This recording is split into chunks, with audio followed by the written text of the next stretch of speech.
Okay, so in this podcast, I'm gonna give you a orientation to the Gwynne book.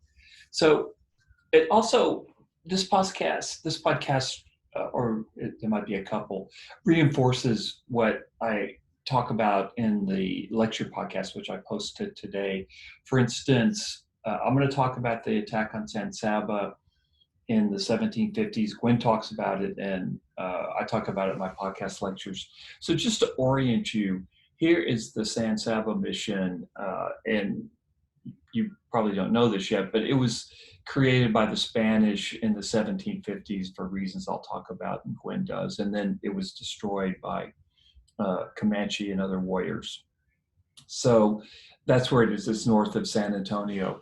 So Gwynne's got this uh, on page 61.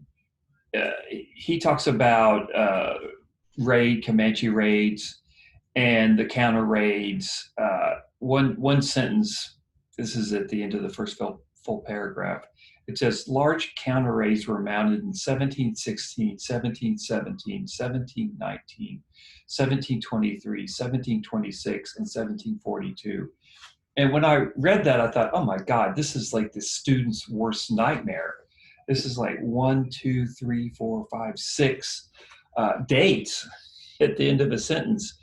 And I was thinking, boy, if I really wanted to be mean, I could ask you in a quiz question, what years were there counter raids against the Comanche? But that's not how I roll, okay? I'll give you a sense of the dates. You need to know the sequence of the dates, but I would never, ever, ever make you suffer by making you learn that kind of a detail. So real quickly, what this book is about, Gwynne's book, it's about the Comanche people. And let me bring up this map. The significance of the Comanche to Texas is, and I'll post this link, it's really a fantastic map. The so-called Comancheria, and this was the Comanche nation. It was an empire. And as I've said before, New Mexico, eastern New Mexico, almost maybe a third of Texas, maybe a little bit less, Oklahoma, Kansas, and Colorado. That's where the Comanches roamed. And one of the key things I'll talk about is San Antonio, which is just outside the Comancheria, but this is the Comancheria. Uh, and think about North America. So this is a big hostile empire in the middle of North America that existed until about the 1880s. It's incredible to think about. It wasn't until about the 1880s that the Comanche were finally suppressed and they were forced into Oklahoma. So that's what Gwynne is talking about. He's talking about this empire. And the Comanches had a couple of names. Numarina was one of them, and that meant the people. They were given the name Comanche. The Spanish kind of bastardized it. And so the Utes had a name, another tribe for the Comanche, which meant anybody who was against me all of the time. And that just kind of shows how the Comanches were seen. Anybody that is against me all the time, or anybody who wants to fight me all of the time. The Comanches were all about fighting. They were a warrior society par excellence. The other name for the Comanche, and this included the tribes that the Comanche allied with, were the Norteños. When the Spanish looked up from Mexico City, they saw these very fierce Indian alliances led by the Comanche, and their overarching word for the Comanche was the Norteños. They were the Northerners, the Northern Indians that caused the Spanish so much trouble. So here are some of the things I want you to focus on when you're thinking about the Gwynne book. Here's the big picture. Again, I talked in my first podcast today about I'm very much a big picture person. Note the importance of the horse for the Comanche. When the Comanche get access to the horse in the late 1600s, it totally transforms their life. So note the importance of the horse to the Comanche culture. There were no horses in the New World until the Spanish arrived. And once they arrived, the Spanish bring horses with them, and they bring horses into their northern territories, especially Santa Fe. Um, and when you think about the horse, think about a transportation technology. The horse just utterly and profoundly transformed the Comanche life, far more, for instance, than the internet has transformed our life. The Comanche go from having to hunt bison, which was their main source of food and all kinds of other things, on foot, to now having this fantastic mobility that the horse allowed. So think of a horse as a technology, that there was a technology that was kind of fell into the Comanche lap and other Plains Indians in this period that completely changed their life. And they went from kind of a weak tribe in southern Wyoming, it's not on the map here, just north of Colorado. They went from a weak tribe based in southern Wyoming, part of the Shoshone group, to the fiercest group of Indians in North America. And they had a huge influence on Texas, like I say, until the 1880s. Here's a key date that I want you to remember. Go ahead and make it in your notes.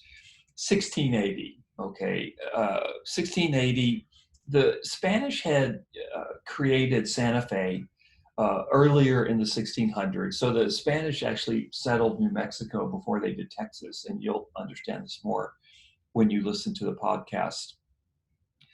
And they had a pretty substantial settlement in Santa Fe, and they brought with them horses, and they were breeding horses. And in 1680, for a period of about 10 years, the Pueblo Indians kicked the Spanish out. There was a revolt. And what happened is this revolt allowed horse technology, allowed horses to disseminate through this entire region of the Great Plains, eastern Colorado, eastern New Mexico. So 1680 is key because that's when the group that became the Comanche, that's when they get access to the horse. How do they get access to the horse? The Spanish are kicked out of Santa Fe, and suddenly the horses, the thousands of horses that were in Santa Fe, are being sold or they're just running free. And so when the Comanche get access to the horse, almost overnight their lives change. They can hunt bison much better than they could before. And bison, of course, roamed the Great Plains by the millions. And as I'll talk about in greater length, Indians took almost everything from the bison, from food to clothing. It's just incredible. They used almost every aspect of the bison. And now they have better ways to hunt the bison because they have more mobility, because they have access to horses. So horses offer mobility. And also the horses allowed the Comanches to become very, very fierce warriors. They were some of the best light cavalry in all the globe, in all of the world. They were actually they were geniuses when it came to horses. Now, other tribes like the Apache, and Gwynne talks about the Apache as well, but for my purposes, I'm going to focus on the Comanche. They also made use of the horse. But as Gwynne points out, the Comanche were much tougher than the Apache. And the Comanches actually forced the Apache out of New Mexico, and they forced the Apache almost into South Texas. So other Plains Indians gained access to the horse, but the Comanches were supreme when it came to horsemanship. The thing is that they did things like bred horses. I mean, they just got horses. They just had a instinctive genius for it, and I guess they've been waiting thousands of years for the horse to appear. And when it did, they took off as a people. Now, the other thing to note about the Comanche and the horse, the horses were the key to the wealth and status in Comanche society for the males. Unfortunately, women did not have the same kind of wealth and status or availability to wealth and status. But for men, it was all about horses. It was all about owning horses. That showed your hierarchy in the tribe. Okay, so that's the chapter 3, and I'm going to stop and talk for a second about chapter 5. Let me